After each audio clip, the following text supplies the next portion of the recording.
better Spider-Man. You just want it for yourself. All I want is to save you. I'm the hero. I don't get sick.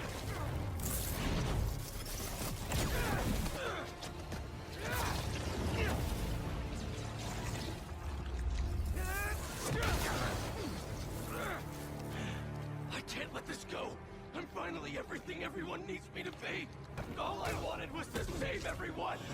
MJ, May. Now this city thinks that I'm the problem. Spider-Man, wake up!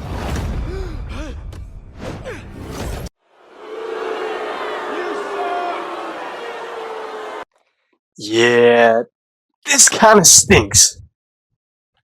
Spider-Man 2, one of the most anticipated games of the decade. And with the massive success of the first release back in 2018, all eyes are awaiting on this game to release. Flash forward to October 20th, 2023, and the sequel finally drops. Finally, after so long of staring at the same trailer for a year and a half, the game finally drops. And well, it'll be 2 years and a few months, but it's safe to say this game did not live to the hype. I don't like sand. It's coarse, rough, and irritating, and it gets everywhere. Now before you all get your pitchforks at me, start throwing your web shooters at me, just listen. I'm not here to hate on the game. I'm not here to, still Insomniacs to never make a game again. Oh, Insomniac, you're trash. Never make a game. No, I'm not here for that. Alright? I'm simply just saying, this game, every time I play it, I'm just left with a sense of emptiness. The feeling of what this game could have been, what the story could have been. And I do admit there are great points of the game, but it's the fact of what it took to get there and what it sacrificed to get to those points that those bright, shining moments kind of feel a little dull. Now, as I said 2 seconds before, I'm not here to hate on the game. I like the game. But this video is more so what I would change and add to the game. What I feel the game was missing to be a more coherent and flow charting story. Now, there may be some sort of nitpicks. I am, after all, a Spider-Man fan. So, some things you may agree with, disagree with. But, at the end of the day, that's what this video is for. I want to hear your thoughts and opinions on this. I'm not here to shit on Insomniac, shit on other people's opinions. This is simply what I would add to the video. Now, this video will have 4 main points, 3 that I think are pretty integral, and 1 that's kind of half nitpicky, but also I feel could have been handled a lot better. I do want to preference this video is strictly from a narrative story standpoint.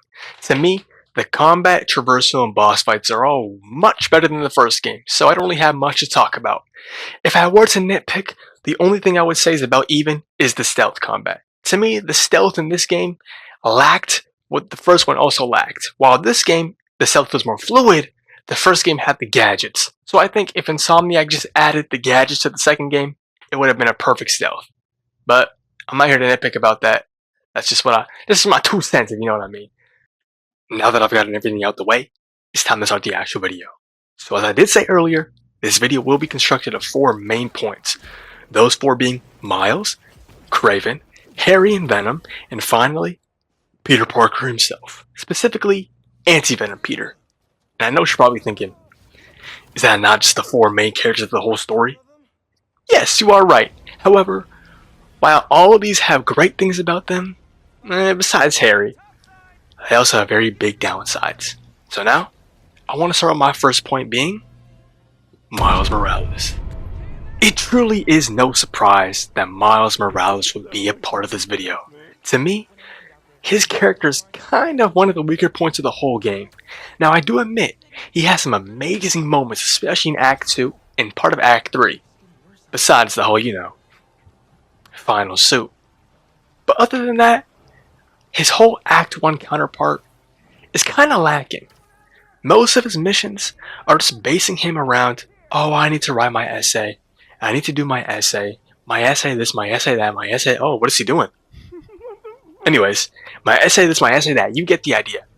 And while I do understand what this essay means, I get Miles is also focusing trying to be more Spider-Man-like and impress Peter, and that Martin Lee ties into that writer's block while his friends Genki and Haley have already submitted theirs. They're getting ahead in their future, and he's stuck feeling, my father's killer's out there, but I can't focus on my schoolwork, and Peter's out with Harry so he can't help me with what I need, and I'm just feeling left alone. You don't really feel that. Even though I'm explaining it to you, you're probably thinking, oh, what could be so wrong with this? It's the fact that the game does not do a good job of you feeling these things for him. Throughout most of Act 1, you play as Peter more than Miles. I think it's about like 11 missions for Peter, 8 for Miles, so not that big of a difference, except it is that big of a difference, because all of Miles' missions in Act 1, besides this one right now, which is not even a fully hit, it's a dual mission, and the one where he saves Felicia, they're kind of the only ones you get of him doing something. The other ones are just kind of him on his downtime, rekindling with Uncle Aaron, saving a music store, drum robber, whatever. And that's really all you get. You know what I mean? What I'm trying to say is, you don't feel that pain of the writer's block, and at times because of that, it feels like this character is doing nothing but talking about it, and because you don't feel that emotionally attached to him yet, you kind of just think he's being repetitive. Oh, Genki, my essay's not done. Oh, Uncle Aaron, my essay's not done. Sorry, I'm working on my essay still. And even Genki's like, bro, why ain't you doing it yet? You know what I mean? It's just, you don't feel that angst. You don't feel that the stakes of Miles. You just, at this point, think he's kind of just meh. Especially compared to Peter. Peter got his best friend back. He's having a good time with him. He's fighting Tombstone, saving Tombstone with Harry. The two of them are going on missions together, and Miles is just kind of, doing his own thing. But I think the problem is, even though he's doing his own thing, which is fine, you don't get anything out of that. It just kind of feels like filler at times until you get to play as Peter again. So, with that being said, what can we do to improve Miles? How can we make Miles feel more coherent? How can we amplify his pain and suffering? Well, ladies and gentlemen, Insomniac quite literally had the blueprint laid out for us. And that's the next mission after this. Miles goes to save Black Cat. Just as I said, Miles saving Black Cat. That could have been generational. Well, what could have happened after could have been generational. And what I mean by that kind of also ties into my next point, which I'll get into after I'm done with talking about Miles. It's the fact that the Sinister Six are right there. And I mean right there. Like, really, think about this. This mission, you find out Kraven and his guys are going after Scorpion and Lee. We don't know why yet. The next mission after, we find out why he's going after Lee. The next mission after that, we find out Scorpion's dead. And what do they do after that? They off-screen everybody except Mr. Negative. What the hell was Insomniac thinking? And I mean really, what the hell was Insomniac thinking? Look, I'm not trying to be a Debbie Downer. I know I just said I'm not going to hate on this game. But guys, the plot was right there for Miles. And I mean right there. The biggest solution we had was just having, doesn't even have to be 2 missions. All they had to do was have one singular mission. And that mission would have been after the events of Scorpion's death and you free Felicia. Peter then tells Miles, hey, I'm going to be with Harry for a bit. Do you think you can track down Kraven and see where the other guys are being held? Miles obviously is going to be like, yeah, Pete, I already got you. So him and Genki, and maybe a little bit of MJ, are going to scour through Hunter bases to find out where Kraven is holding these other guys hostage. The mission will start with you finding out Shocker and Electro are already dead. And it's now your job to figure out where Rhino is. Rhino is the missing piece. All this will tie into Kraven trying to hunt Rhino. And it's going to be up to Miles to stop Kraven from killing Rhino. And I think it's with this mission that will honestly change Miles for the best. It would give Miles this extra depth that he lacked throughout the first arc. Knowing that he failed to save Rhino, knowing that he in turn let Pete down, which would then further the struggle against Miles and Spider-Man. Both sides of the coin crumbling. It would then add two things: the Mr. Negative fight to come up, and even the Lizard interaction with those two trying to stop him from getting around the city with Symbiote Pete. Black Suit Peter would say, no, I'm gonna handle this on my own, which would then build inside Miles, where now Miles feels as if Peter doesn't want him around. And now that would add even more depth to the Mr. Negative fight when he's inside of his head, having everybody twist his thoughts. You know, Peter saying give up, Genki saying give up, his mom saying give up, his dad saying give up. Look, obviously I know those are just Mr. Negative thoughts. They're not actually Miles, they're just twisting inside. However, there's no point in time through any of the three games where you feel the connection of Miles and his mom and Miles and Genki ever going through something bad. The game is very safe with their dialogue. You don't feel that pain that he's trying to show you, that Insomniacs is trying to show you. You don't feel any of that because of the fact that you never have a real argument with those two. They're very supportive of you. They love everything you do. So I think by having this mission, having Miles fail to stop Rhino would crumble most of his life paths, making him fall down even more. And I'm not trying to, be like, oh, Spider-Man has to suffer. But it's the fact that they're trying to make it seem like Miles is suffering, but they do a horrible job of getting that feeling out. It all just happens a bit too fast. It all kind of just comes and goes. Miles instantly solves his own problems in the fight. And that's all great. It shows his resilience. It shows how ready he actually is to be Spider-Man, but his own self-doubts are holding him back. But it's also what the game is lacking for him, as the fact that it happens too fast. You're not able to digest the development in time, because it all just ends, and then they brush it off for Peter's symbiote arc. And that's not necessarily bad, but Miles needs something. He needs something. And I feel this mission would add way more depth and make you feel something for this character, instead of just calling him bland and boring. And with that being said, I think that would make Miles a million times better. That one simple fix would have added so much to the story and his character. And with that being said, I'm now going to jump off to my second point, which is Kraven the Hunter.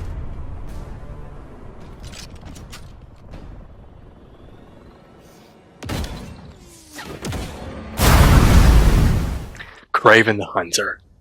Man, where do I even begin with this guy? To me, he's a top 3 Spider-Man antagonist. I love Kraven so much, solely off the fact that, unlike most of his other villains, he operates only on Spider-Man. While you have guys like Venom, Green Goblin, and Doc Ock, they all share that personal vendetta and hatred towards Peter Parker himself. But Kraven, he's only after Spider-Man. He doesn't care about that personal shit. He's only after the hunt. He lives for the hunt. He does this for the love of the game. And the game does do a decent job of showing that. However, my point lies in the fact that, why does this guy have his hunters do everything for him? Listen, from a gameplay perspective, the hunters are there just to be an enemy type. But in my opinion, it actually drags Kraven's character down a smidge bit because of the fact you don't actually see him do any of these hunts by himself. It's always getting his goons to capture somebody. It's always getting his goons to look at the weaknesses. It's always getting his goons to have these bases set up for him. It's never about him. And because of that, it's at times where he can sort of feel like, man, this is going to pay me to say, but he feels like a jungle kingpin. You know what I mean? Throughout the whole game, up until Venom kills him, Kraven just has his goons do everything for him. And it's why I said that mission of Miles trying to save Rhino would actually not only affect Miles, but affect Kraven too, as we would then have a mission of Kraven actually doing something, actually trying to stop him from killing Rhino and ultimately failing. That would, one, like I said, give Miles that depth, but two, give Kraven more screen time to feel like the ultimate hunter. To feel like Kraven the Hunter, not feel like Kraven Fisk. You know what I mean? Now I do understand from a gameplay perspective why the hunters are here. It's just to have that enemy type. I get it. Like the first game, you have 3 enemy types, and in this game you have 3 enemy types as well. The hunters, the cultists, the symbiotes. I get it. So I don't really have a way around how they would do the hunters without tying it into Kraven. If only there was some way of them having something. Some way of having that family tie. Some way of putting unused plot lines in the main game. Don't worry, brother. I will do what you could not. Oh wow, would you look at that? Anything else we should know about? Little Anna. You seek a challenge to feel the rush of fear again. I will give you something to fear, Father. Your brother made such promises too. Go on then. Terrify me. Anyone who gets in my way will suffer the same fate as Nedorochi. Is that so? And your mother? She was in the way. I assume Vladimir was no problem for you either. I live for the hunt. If you really are the one. Let us see if you can leave Volgograd unscathed. 2 times. 2 times throughout the whole game, they could have justified Kraven having hunters. Holy fumble of death. I mean, if this isn't a fumble, I don't know what is. Look, as I do like Kraven, I don't like how the goons do everything for him. I don't like how he's relying on his guys to fight for him, to capture for him. It makes him feel unlike a hunter, more like another mob boss. And I guess you can kinda call him that, but someone called Kraven the Hunter, not doing the hunting, brings him down. For me. Which kinda sucks, because I really do like him. So, that brings us to here. What would I change about Kraven? What would I add about Kraven, or what would I remove about Kraven? Well, it's actually pretty simple. I would have Kraven still operate on his own. However, I would have those hunters actually be co-funded by the Chameleon and Kraven's daughter, Anna. Why would I do this? I'm so glad you asked. For one, in the Chameleon mission, you see in his penthouse he actually has all this extreme technology. 2, we know the Kravinoff family is rich as a bitch. So, all we have to do is have those 2 joint combine their funds, create the hunters, have them come to New York to hunt Kraven and us. See, I want Kraven to be someone that is kind of a neutral counterpart in the game, but still considered a villain. His family is after him because of the fact that he left his homeland and they now want to hunt him. And as you heard in the clip before, Kraven said, "If you are worthy, come find me." So I believe his daughter and Chameleon will team up. They'll bring a bunch of mercenaries, bring a bunch of hunters, crowdfund them, give them the technology, and bring them to New York. Kraven would then whip those hunters and use their research to kill the Sinister Six. Use their research to understand how these guys work. Use their research to go after Spider-Man. It would keep the hunters there, so after Kraven dies, there's still someone you fight because they're still funded by those 2. While also giving Kraven that aura factor where he's doing shit on his own and using what he knows to get more info. And lastly, those two, Chameleon and his daughter, can still be saved for future DLC plot lines. They don't have to be part of the main story, but by finding out that after doing all the Hunter blinds, Chameleon is behind it all, doing all the bases, finding out his daughter's coming to him, just have those two futurely plan for the DLC without bringing them into the main story. Just say instead, it was I who hired those mercenaries to capture you, Father. It was I who did this so you could die, Father. And Craven would be like, well, you should try harder. Little Anna, do try harder, for I need to feel satisfaction in death. Something like that. And with Chameleon, we know that they're brothers, and in that mission before, he wants to also get revenge on Spider-Man for killing Craven. However, he also did want revenge on Craven because Craven also hates him. So it will be a two-way thing. After you find out Craven dies, Chameleon switches it up and says, okay, now just focus on Spider-Man now that you're dead. Even though they hate each other, they're still family. It brings in those DLC points and actually uses them to build a proper storyline for the next game or for DLC, which they probably aren't going to do. It's been 2 years now. We get no DLC. We get some scraps. That's how we're getting, man. That's how we're getting, bro. Damn. But seriously, in all seriousness now, I think by having these two crowdfund the Hunters and having Craven beat them up and using their technology, using their information to gather tactics on how to beat the Sinister Six, how to capture Spider-Man, it would add way more to his depth. Now obviously by doing this, it would have to change most of the story. In the beginning, instead of the Hunters capturing Martin Lee, you would just have Craven doing it solo or whatever. I don't know how you would make it work, but that's what I would have done. I would have to think about it more clearly to get a bigger, broader picture of how I would have made it work. All I know is that Craven having the goons do everything for him makes him feel, like I said, more like a mob boss than a hunter. More like a Kingpin clone than a Craven the Hunter. And to be fair, Craven does have some great moments in the story. I'm not going to deny that. Everybody has good moments, but as I said in the intro, it's what it took to get there and what it sacrificed to get there that really makes those moments feel less special. I'm not trying to hate on the game. I like the game.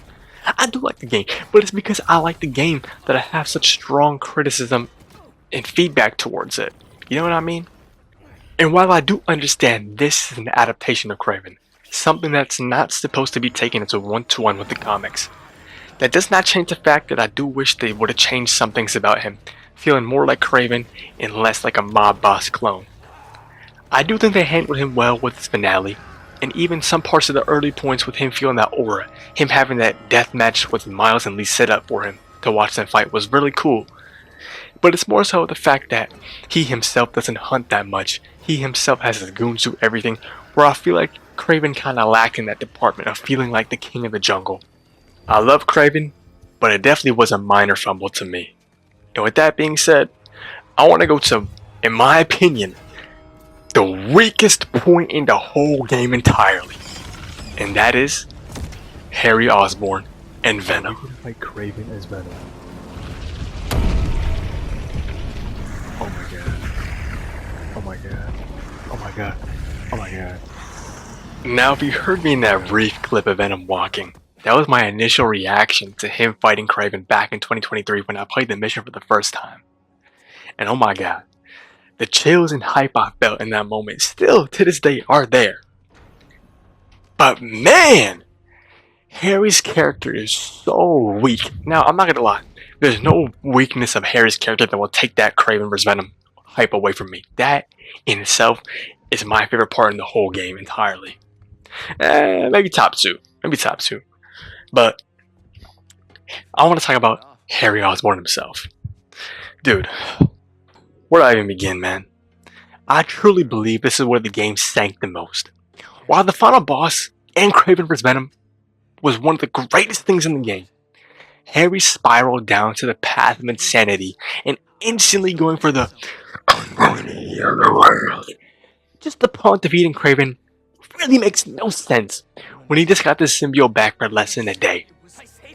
If you wanted to point out that it's Peter's negative thoughts corrupting him, and then took it out on Harry, and his negative thoughts amplified it as well.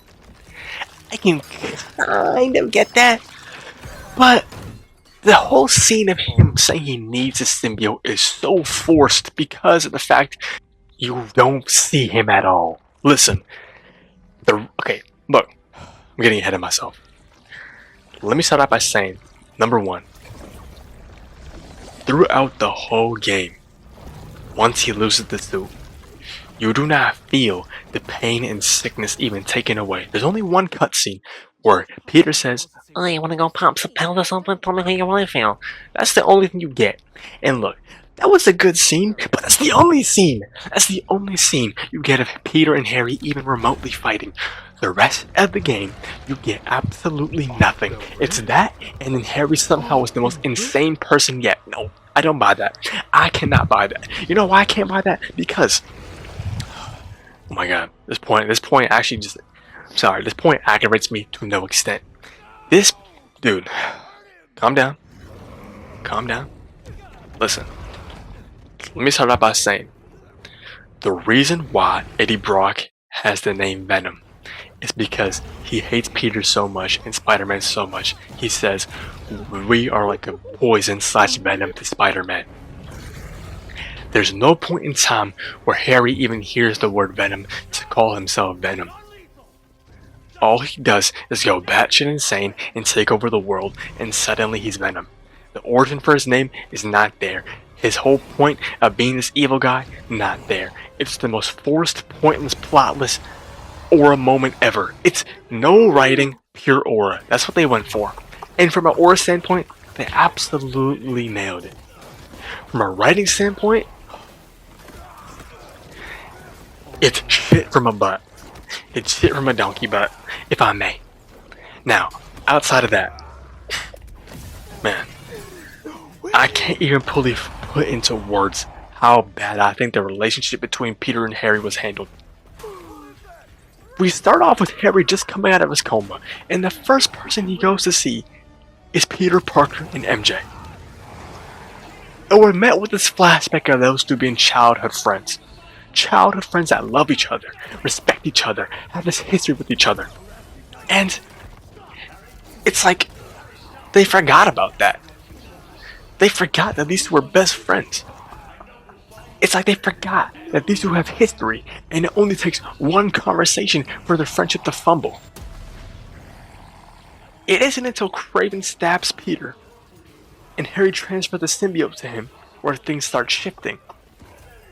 Except, there is no shift. You don't see the fall off of Peter and Harry's friendship outside of one conversation. And that conversation lasts 2 seconds. And then, are you telling me two childhood, lifelong best friends have the biggest fall off of one conversation? That's baloney. I don't buy it. I'm sorry. This is the poorest writing, the most forced writing I've seen just to get Harry to be Venom. This Harry, in my opinion, is a poor man's Tarzan to Harry, who's already a poor man. How do you do him that bad? Look, I liked him in Act 1 when he was on this whole Asian Venom persona helping Peter out. Okay, that was cool. That was new. Look, okay, oh my god, that's a whole other thing. They made Harry's Venom a fusion of Flash and Eddie's with no originality. It's so trash. It's so trash. It's so trash. I'm getting ahead of myself. What was this video about again? Oh, right. What I would change. Okay. For starters, I want to start off by saying I think we needed to extend Peter's symbiote arc. I think we needed to have a third suit between the default and the surge suit. Extend the symbiote arc, extend the hate that Peter's feeling and taking out on everybody else. Extend the relationship of Peter and Harry's friendship breaking apart. Maybe in a second stage, you have something like Peter and Harry saying, "Peter, I need the suit back." And Peter keeps brushing it off, saying, sorry, I gotta go, do this, yada yada yada. And then when they finally have that sit-down conversation, Harry says, "You just want the suit for yourself, don't you?" And Peter's not gonna deny that. And we're gonna have Harry maybe like yell at him, saying, "I need this, why are you doing this to me?" And then Peter just leaves to do his own thing. I think by stretching out and making us actually feel like these two are breaking apart because of the symbiote's addiction, it would make the transformation to Venom 1,000,000,000 times better. Because, like I said, throughout the whole game, Peter and Harry's relationship only falls because of one conversation, and even then, it's a lame-ass conversation. You don't feel the sickness of Harry. Maybe in a couple phone calls he's saying he's dying, and you kind of brush it off. But it's like, bro, that's nothing. That really is nothing. For him to go from that to saying, I'm gonna take over and heal the world. It happens too fast. It's all too fast. We need to slow everything down. Have the symbiote arc last longer. Have Peter and Harry have their spiral last longer. Would it even be a new mission to add? I mean, you can add a new mission of the symbiote arc, but in reality, you don't need any more missions. You just have to add a conversation between the two in the missions that already exist, so you actually feel the rift between those two.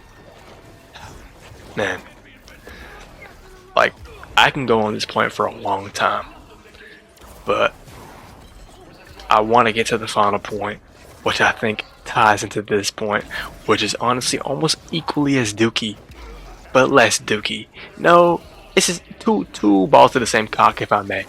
So, with that being said, I know I kind of just breezed through this point, but the more I think about it, the more mad I get just thinking about it. It's so poorly done.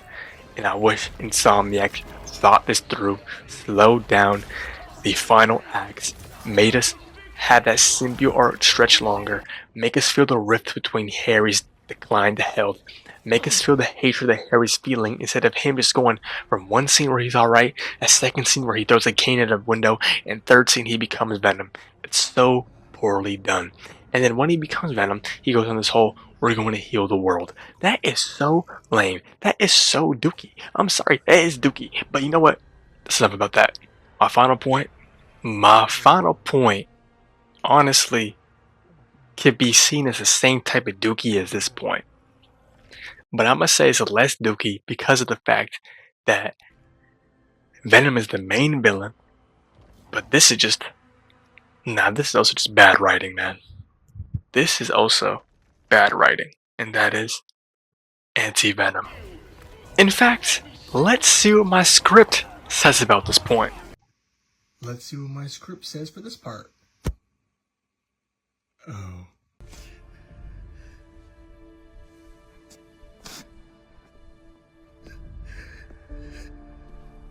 This is all my fault. I'm sorry. I'm sorry.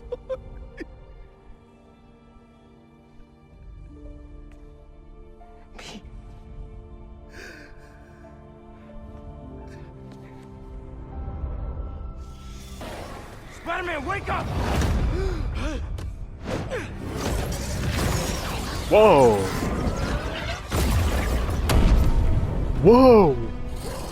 Now I know how excited I sound. And that's because this is from 2023 when I first played this mission. I was shocked, I was confused, I was a little hyped, and I also knew this was gonna happen the moment I saw Mr. Negative touch the symbiote. So, when I first played it, I thought this was so cool. Anti-Venom. It's been so long since you've seen this guy. It's amazing. The design is fire. It looked good. I like it.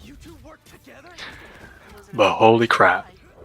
This is the most piss poor writing I've ever seen. I mean, look at me. I paused the game for so long because of how baffled I am. At this point in time, I don't know if I'm hyped or confused. I don't know what I like. And I'm here to say, What? I don't like. What? I don't like. Yes, the design is great. But guys, What the fuck? narratively, this is so bad. This is so poor. The whole story is Peter saying he needs the symbiote and makes him a better Spider-Man. It's an addiction. He feels worthless, trash, useless without the black suit. And the black suit made him feel like he was worthy of being Spider-Man, worthy of saving people. And without it, he felt like he was nothing. So what did they do? What did Insomniac do? Oh my god. They gave him the same damn powers, but in white, with no addiction.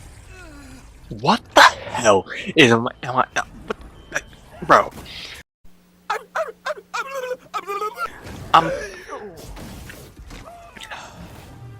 Guys, surely you can understand why this is a horrible choice narratively, right? From a gameplay standpoint, I can understand. They just wanted you to have the symbiote powers still up for the final act. That's cool, I guess. But holy shit. Narratively, this is top 2 worst things besides Venom. Peter's whole thing is not feeling good enough, so they give him the power that makes him feel worthless, but it's white. What the hell are they doing? What are they doing? How is this allowed? Who greenlit this? What they've done. They've sullied Peter's name by saying, yeah, Peter, you are worthless, so take this power up. You're nothing without this power up, so take it again, but it's in white this time. What the fuck? That's so ass. That is so garbage. That is so trash on so many levels I cannot even fathom. Look, it's one thing to talk about him being nerfed the whole series, and if you say he wasn't, look, he was. He got whooped by everybody, but that's fine. It's a psychological thing where he's tired, he's burnt out. That's still a nerf. So what do? They give him the powers that made him feel better, but no addiction. That's so lame. That's so lame. You're just proving that Peter is still trash and worthless without those powers. That he can't do nothing without those powers. It's so horribly done. And what would I do to change it, you ask? Guys, I just won't even have it in the game. I understand from a gameplay perspective and an Insomniac perspective, you have the anti-Auk and the anti-Venom. I get it. That's the thing they're going for. But wow, they've butchered Peter's character so badly with this, I can't even fathom to begin how and why this was a choice. Especially because in the ending of the game, you find out Peter is going to retire for a bit, take a step back, enjoy the Peter Parker life, put down Spider-Man, and have Miles do things for him. So why would you give the guy that's going on a break a brand new power-up? That's so dumb. It's trash. It's horrible. It's poorly written. It's rushed. It's like they didn't even think this through. They just saw aura, and slapped it on the whole game without making a cohesive and competent story. The thing is too, Miles and Lee working together is so brilliantly done. Miles reshaping his greatest villain in the Insomniacs series to be better is so beautifully done. But the result of that for Peter is so poorly done. It's like Insomniac throughout the whole game will do one really good thing and one really shit thing to balance each other out. It's so bizarre. I just can't get that. I can't wrap my head around how bad this choice was. So to summarize, what would I change about this? Simple. I would not even have it in the game. If you wanted to make it an alternate symbiote style at the end of the game for beating the game, by all means, that works way better. I'm fine with that. But both Peter and Miles getting their final suits at the end of the game is just both equally as bad. Now, I think Anti-Venom is worse narratively. See, Peter's Anti-Venom is trash for narrative reasons why. Miles' final suit is trash to be trash. Forced Adidas ad, the suit looks trash, and why are you changing your fate in the middle of an apocalypse, bro? If they wanted to make it an end credit scene, sure.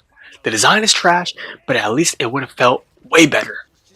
Now I know I just cut myself off short, but there's not much to talk about those final suits, other than what I've already said. So with everything being said and done, I want to give my final thoughts on the game. I can't bring myself to hate this game. And yet, every time I do play this game, I'm left with that empty feeling, thinking about what this game could have been. What if there's no data leaks? What if there was no bugs? What if Sony never rushed Insomniac to make this game drop in 2023? What if everything was perfectly set for an early 2024 release? How different this game could have been. Of course, there's no point thinking on it now. But yet, I still can't help but think about that what if. The purpose of this video was not to thrash Insomniac. Not to say the game is bad. It's more so what I would have wanted if we had that proper deadline. If there wasn't any rush. If there wasn't any leaks. What we could have got. Thank you all for watching. If you liked the video, please subscribe, drop a like, and comment down your thoughts on this game. What this game lacked for you, what this game did right for you, maybe even comment what you agreed or disagreed with in the video. I welcome all opinions. With that being said, I hope you all have a wonderful day. And I will want to say one thing. This is my first type of video essay style. So I do understand that at some points I kind of got off topic a bit, especially for the Venom and Peter part. I do apologize. But with that being said, thank you all for watching. If you liked the video, like this type of format, let me know in the comments. I look forward to seeing y'all again. Peace!